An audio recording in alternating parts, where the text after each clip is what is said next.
Because it's this incredibly persistent, almost maddening paradox if you really look at it. I Yeah. mean, we are living in an era where we can buy literally every new tool on the market, right? Right. Every single one. We optimize every process down to the microsecond. We draft these intensely strict, legally binding guidelines. 100-page rule books, yeah. Exactly. And we build these massive, impenetrable digital fortresses around our organizations, our data, our Zero trust architectures. Zero trust, biometric gates, endpoint detection running on artificial intelligence, all of it.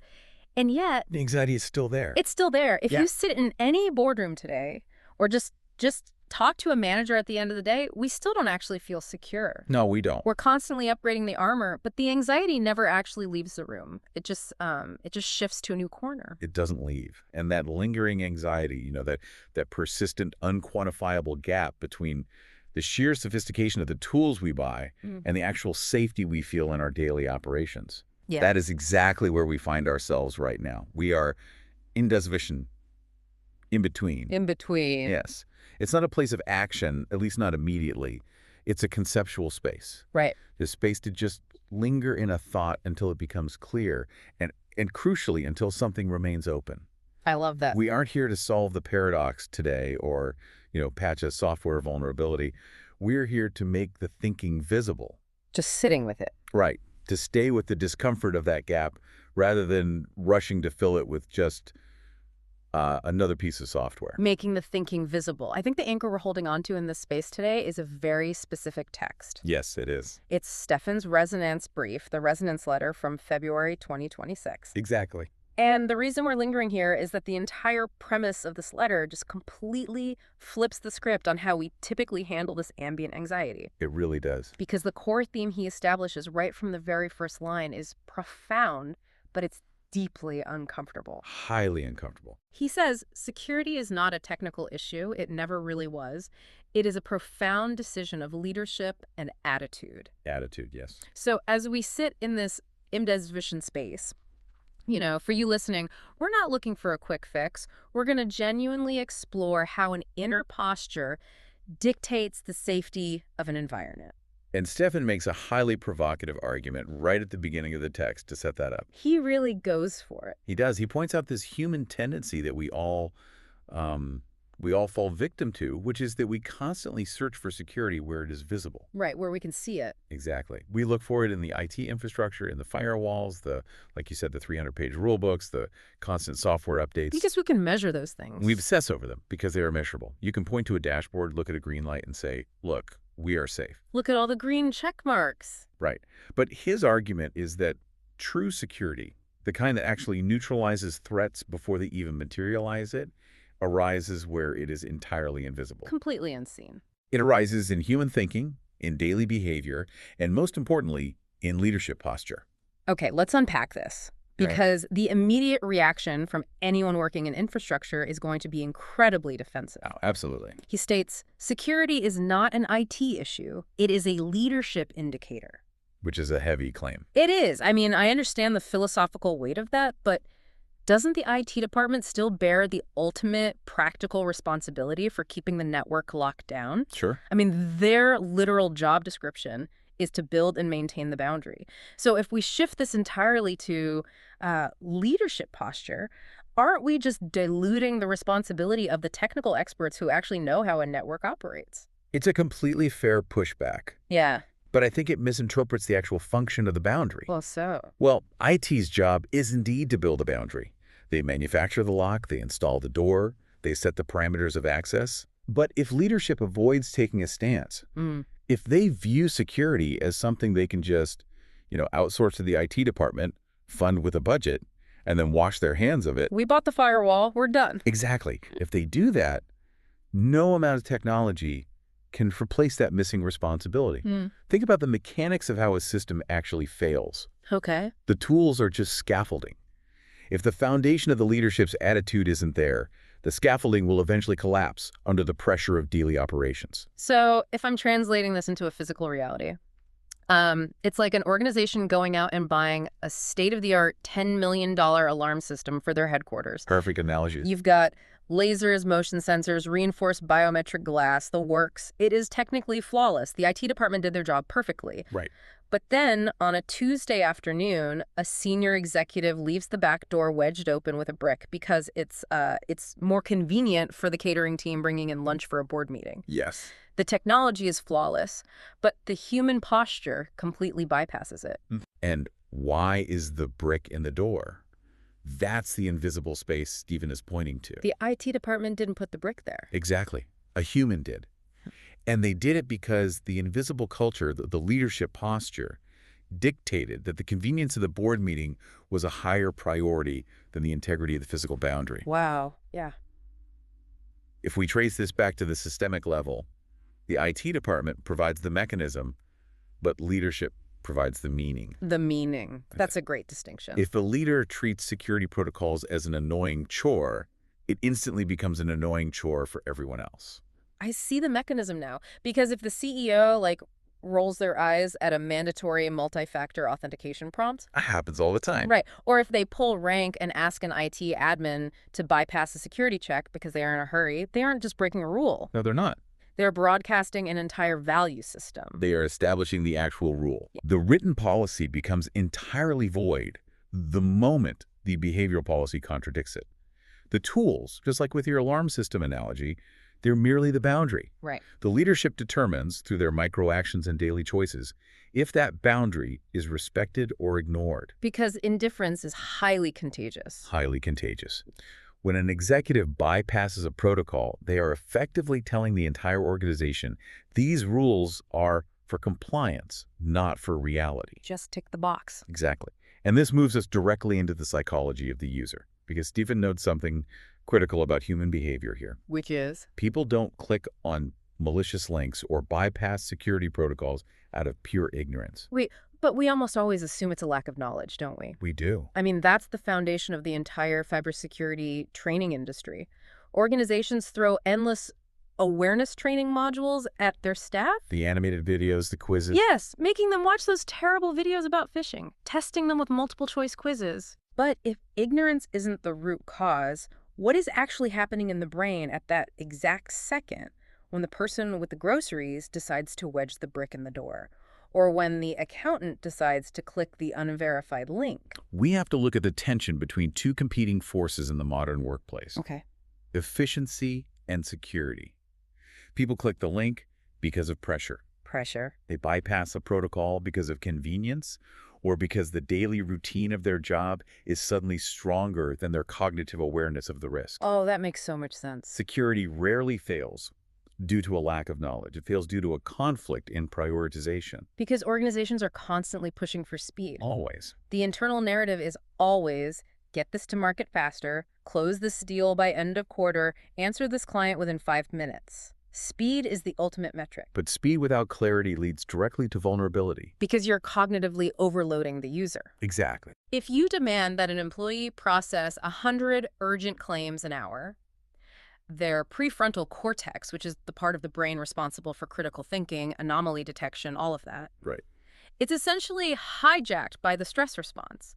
They are running entirely on habit and urgency. They're on autopilot. Yes. So when an email comes in that looks slightly off, their brain literally deprioritizes the anomaly because stopping to verify it would cause friction. It would slow them down. Right. And they know, culturally, that they will be punished for being slow, but they only might be punished for a security breach. You are analyzing the risk matrix of the employee perfectly. This is where Stefan describes security not as a tool, but as a dink still. Dink still. A way of thinking. A way of thinking, yes. A thought style. This is a crucial concept. A dink still isn't just what you think about. It's how the collective mind of the organization processes reality. Let's unpack dink still further. Okay. Because if your organization's way of thinking is entirely dominated by hustle, agility, hyper-responsiveness, Which most are. right, then security is automatically positioned as the enemy. It is friction. It is the thing standing in the way of the primary goal. And when security is viewed as friction, the human brain will naturally seek the path of least resistance. Always. Let's linger on the discomfort of this dynamic for a second, because it is so much easier and far more common for a company to blame a distracted, overworked employee for a data breach than to look in the mirror at the denkstill they've created. Oh, 100%. When the breach happens, the narrative is, Dave in accounting fell for a phishing scam. Dave needs more training. Send Dave to the mandatory webinar. Exactly. It is much harder to blame a leadership culture that demands impossible turnaround times, thereby practically forcing Dave to bypass his own critical thinking just to survive his workday. But, and I want to challenge this because I think we risk stripping the employee of basic personal accountability here. Okay, let's hear it. If we blame the leadership culture for every single click on a phishing link, where does the employee's agency start and the leadership's culture end? I mean, it's absurd to say the CEO is personally responsible because Dave was careless with his inbox, isn't it? It's not about absolving Dave of his individual action. It's about understanding the probability of system design. System design. Let's use a mechanical metaphor. If you put a worker in a wind tunnel A wind tunnel, okay. and demand they stack loose papers, you can certainly blame them when a paper blows away. Yeah. You can say, you should have held onto it tighter, Dave. Right. But the systemic truth is that you designed an environment where failure was statistically inevitable. Leadership doesn't force the click, but leadership designs the wind tunnel. They dictate the atmospheric pressure of the organization. Exactly. Oh, wow. Right. That reframes the entire concept of awareness training for me. Doesn't it? Because you can test someone's cognitive knowledge with a multiple-choice quiz while they're sitting calmly in a conference room with a cup of coffee. And they will score 100%. Of course they will. Wow. They know they shouldn't share passwords. They know they shouldn't open sketchy attachments. Right. But how they behave when they are stressed, behind on their metrics, at 4:45 p.m. on a Friday, that is entirely dictated by the culture they are steeped in. Which perfectly encapsulates Stefan's most piercing observation in this text. Yeah. He writes, knowledge is cognitive, behavior is cultural. Knowledge is cognitive, behavior is cultural. Yes. If you truly accept that premise, it explains the absolute failure of most corporate compliance programs. It really does. Because we are trying to solve a cultural problem with a cognitive tool. Yes. We are giving people information, but we are not changing the environment that actually dictates their behavior. And the most corrosive element to that environment, Stefan argues, is inconsistency. Inconsistency. Inconsistency is what destroys the bridge between cognitive knowledge and cultural behavior. Right. This raises an important question about how rules are actually applied in reality versus how they are written on paper. Right. If rules only apply when they're convenient, or if they only apply to lower-level employees while the executives get a free pass. Which we see all the time. They aren't rules at all. They are suggestions. They are theatrical props. Because inconsistency destroys trust. It doesn't just destroy trust, it destroys orientation. Orientation. Yes. If a system is inconsistent, the employee has to constantly guess what the actual rule is today. Oh, I see. Do I follow the written policy and delay the project? Or do I follow the unwritten cultural rule to get it done at all costs? That's exhausting for the employee. It is. True security arises from absolute clarity about what is non-negotiable.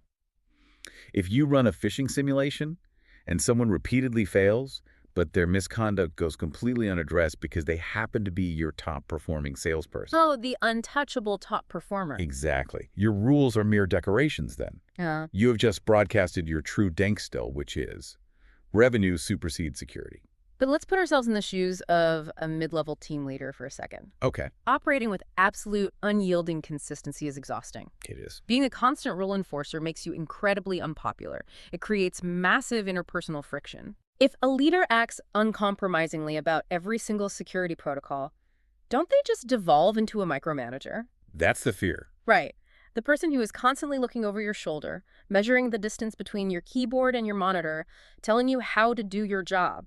Yeah. How do we differentiate between being toxic and strict, which degrades morale, and being genuinely responsible?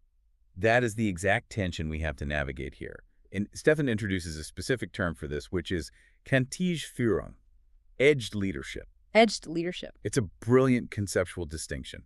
It's not about strictness for the sake of asserting power or stroking an ego or obsessing over minutia. It's about having an edge. What does an edge actually look like in practice, though? An edge is a defined boundary. It's about being entirely reliable in your boundaries. Micromanagement is obsessing over the process of how people do their work. Okay. Edged leadership is about being uncompromising on the principles that govern the work. Give me an example. Let's look at the mechanics of that. All right, a micromanager sits in the passenger seat of your car and tells you when to shift gears, when to brake, how to hold the steering wheel. They control the method. Extremely annoying. Very. Edged leadership, Kantige Führung, is building a reinforced steel guardrail along the cliff edge and saying, drive the car however you want.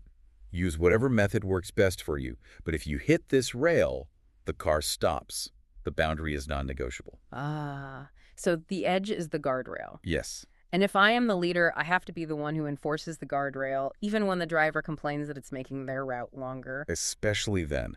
If you formulate a standard saying, we do not compromise client data, ever, but you don't actually demand it when push comes to shove, you aren't leading. You're just moderating risk. Exactly. Yeah. You're hoping for the best rather than establishing a standard. The friction of the edge is necessary. It has to hurt a little. When someone bumps into the edge, it should feel solid, might be uncomfortable, but it provides ultimate orientation. I see the distinction now. Micromanagement stems from a leader's anxiety and need for control over the person. Yes. Edged leadership stems from a leader's commitment to the integrity of the system. Perfectly said.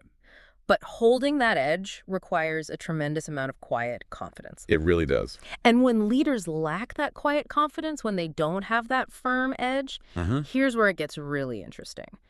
We see the exact opposite behavior. We see volume. The illusion of volume. Steven points out a fascinating systemic reaction here. As uncertainty rises in an organization, so does the volume. The noise level increases. Yes. More emails, more urgent announcements, more dramatization, more task forces. We've all seen this. Think of the classic corporate panic sequence. Oh, yeah? An incident happens. Maybe it's a near miss with a ransomware attack, or a competitor launches something unexpected, or a major client threatens to leave due to a data handling error. Panic sets in. Panic. And suddenly the leadership team, who previously showed zero interest in the nuances of data handling, generates a massive shockwave of noise. Everyone receives 10 emails in all caps. Yes. The subject lines are marked urgent. There are demands for immediate, sweeping audits. New mandatory cross-departmental meetings are scheduled daily. Everyone is required to submit a spreadsheet proving they read the new, hastily drafted policy. It's exhausting. And what is actually happening in that moment? Volume does not replace clarity, does it? It covers it up. It feels like action, though. To the untrained eye or to a board of directors, it looks like decisive leadership. But psychologically, it is frantic activity masking a complete lack of orientation. It's panic masquerading as posture. Panic masquerading as posture. Wow. What's fascinating here is the psychological mechanism at play, specifically the action bias. Tell me more about that. When a leader doesn't have a grounded stance, when they haven't established that quiet, firm edge beforehand, they feel intensely vulnerable when a crisis hits. Right. To soothe their own anxiety, they try to generate the feeling of control through noise and motion. If everyone is scrambling, if everyone is stressed, it feels like the problem is being addressed. Look how hard we're working to fix this. Exactly. But if you are the leader in the middle of a crisis, silence feels like apathy. To them, yes. I mean, if the CEO doesn't send the 10 emails, if they don't call the emergency all-hands meeting, the organization might perceive them as disconnected or uncaring. Sure. Isn't some level of volume necessary just to signal that the issue is being taken seriously? Signaling is different from dramatizing. Stefan argues that clarity is quiet. Let's expand on this. A quiet stance requires extreme internal grounding. Okay. Think about the difference between a fire alarm and a lighthouse. Ooh, I like this. A fire alarm is pure volume. It is designed to induce panic, to create immediate, unthinking reaction. It provides no direction, only noise. It just tells you something is wrong. Right. When security is treated as an alarm, it breeds a culture of pure reaction. Everyone is constantly hyper-aroused, waiting for the next fire drill. They don't act responsibly, they just run from the noise. And the lighthouse? The lighthouse is entirely silent. But its boundary, its orientation is absolute. It doesn't need to shout. It doesn't shout to the ships. It simply holds its position, shines its light, and dictates the safe passage. Wow. When leadership treats security or any core operational principle really as a foundational stance rather than an emergency response, it breeds stability. Clarity doesn't need to shout because the boundaries are already understood, respected, and culturally embedded. So for you, listening right now, think about your own day. Where is your frantic activity masking your own lack of genuine direction? It's a tough question. It really is. Yeah. Am I sending those follow-up emails because I'm genuinely leading a project, or am I sending them because I'm anxious and I want to force the other person to respond so I feel in control? It's a confronting realization. What would happen if you stopped dramatizing the risks, stopped generating noise, and simply, quietly, set a clear boundary and stood by it? It changes the entire energy of the room. Yes. If the leader stops vibrating with anxiety, the team stops vibrating. It moves a group from a state of hyperarousal and fear into a state of focused execution. But choosing the quiet clarity of the lighthouse over the noisy reassurance of the fire alarm brings us to what feels like the deepest, most difficult systemic tension in Stefan's entire letter. It is the core tension. It's the fundamental battle between control and awareness. Because control is incredibly seductive. It is the ultimate corporate drug. It really is. Stephen identifies this core systemic tension. Control gives the feeling of security, but awareness creates real security. Let's really look at the mechanics of these two states. Okay. Because control is highly visible, it is measurable, it fits neatly onto a spreadsheet. You can count how many doors are biometrically locked. Right. You can audit how many firewalls are active, you can track the exact percentage of employees who have signed the new compliance policy. Control provides data, and data soothes executive anxiety. But awareness, on the other hand, is entirely invisible. Completely invisible. You cannot present a dashboard of awareness to a board of directors. No, you cannot. It only ever shows up in behavior, usually in the quiet moments when no one is watching. Right. And because we can't easily measure awareness, we default entirely to control. We love metrics. We crave them. But if I'm a manager and my career, my reputation, and my legal liability are on the line, Yeah. giving up control to build awareness feels reckless. It feels terrifying. How much control is actually useful before it turns into a toxic, suffocating suspicion? No. If I completely let go of control and just say, I trust the awareness of my team, I am deeply exposed. Yes, you are. If Dave in accounting clicks the link, the board isn't going to care about my philosophy on awareness. They're going to ask why I didn't have tighter controls. And you are supposed to feel exposed. Yeah. This is exactly the imdeswischen space we're holding today. Sitting in the tension. Yes. This tension cannot be neatly resolved with an algorithm or a management formula. As Stephen notes, this question isn't technically solvable. It must be answered culturally, day by day, interaction by interaction. So they can't just fix it and move on. No. But we have to look at what happens when control becomes the only mechanism of security. What is the mechanical failure of too much control? Think of it like over-tightening a screw. Okay. You apply torque, and the joint feels tighter. It feels more secure. So you apply more torque Yeah. and more torque, driven by the anxiety that it might come loose. Right. But eventually, you strip the threads entirely. Oh. The screw is still sitting in the hole, so visually it looks intact. The spreadsheet still looks good. Exactly. Yeah. But it has absolutely zero holding power. A minor vibration will cause the whole thing to fall apart. Wow. When control entirely replaces responsibility, the organizational system rots from the inside out. It simulates security without ever developing maturity in the people. Because if you control my every micro movement, I stop thinking for myself. You shut down. I outsource my critical thinking to your rule book. I just follow the rules blindly, engaging in malicious compliance. Right. And if a novel threat appears something that isn't explicitly covered in the rule book, I will have no idea what to do. I will let the system fail because it wasn't my job to prevent it. I followed the checklist. Exactly. I have zero awareness, only compliance. Precisely. A team that is exclusively controlled acts cautiously. They are motivated primarily by the fear of getting caught breaking a rule. So they hide mistakes, they cover their tracks. Yes. A team that is consciously led, however, acts responsibly. They understand the why behind the boundary. They have internalized the denkstill. The thought style. Yes. Therefore, they protect the boundary even when the system is down, even when the manager is on vacation, even when no one is watching. That's a huge shift. There is a massive fundamental difference between caution born of fear and responsibility born of awareness. Control is finite.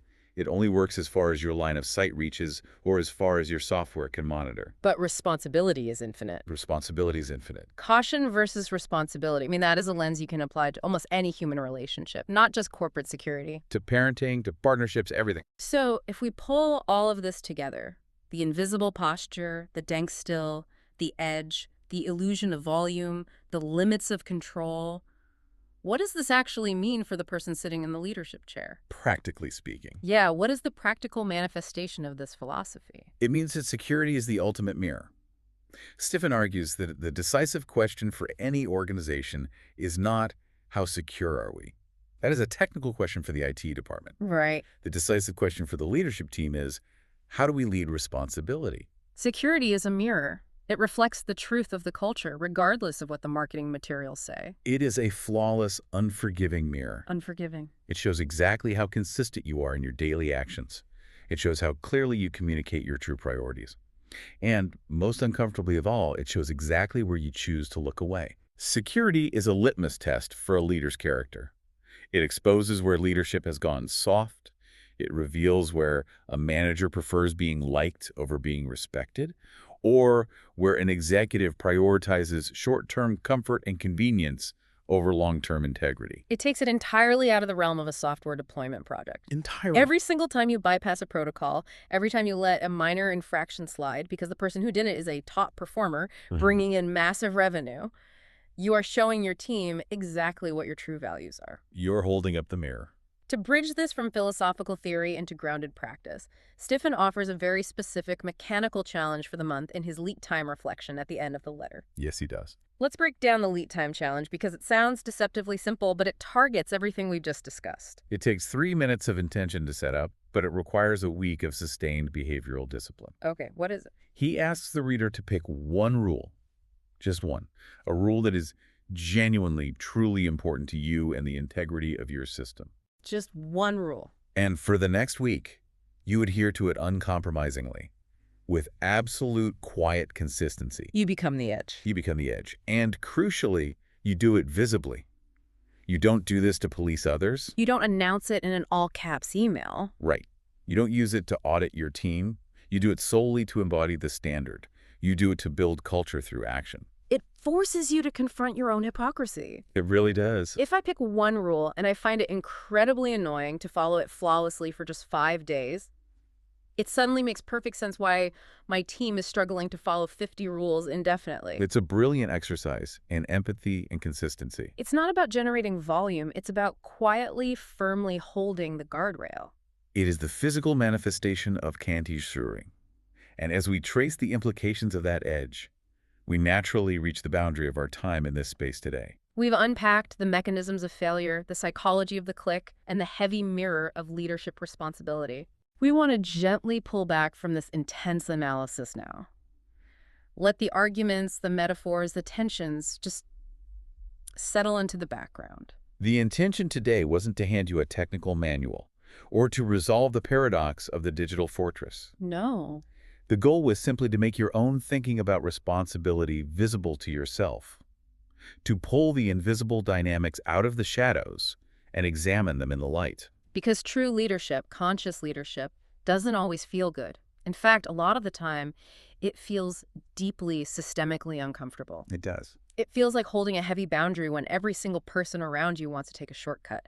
It feels like standing quietly in the doorway and saying no to the convenience of the brick in favor of the integrity of the house. And as we leave this space of the Imda's vision, we don't want to leave you with a conclusion. We want to leave you with an opening. A thought to carry with you. A thought to carry with you into the silence. If every vulnerability in your system, every breached protocol, every bypassed rule is actually a perfect mirror of what you secretly tolerate, what is your current feeling of unsafety trying to tell you about your own leadership?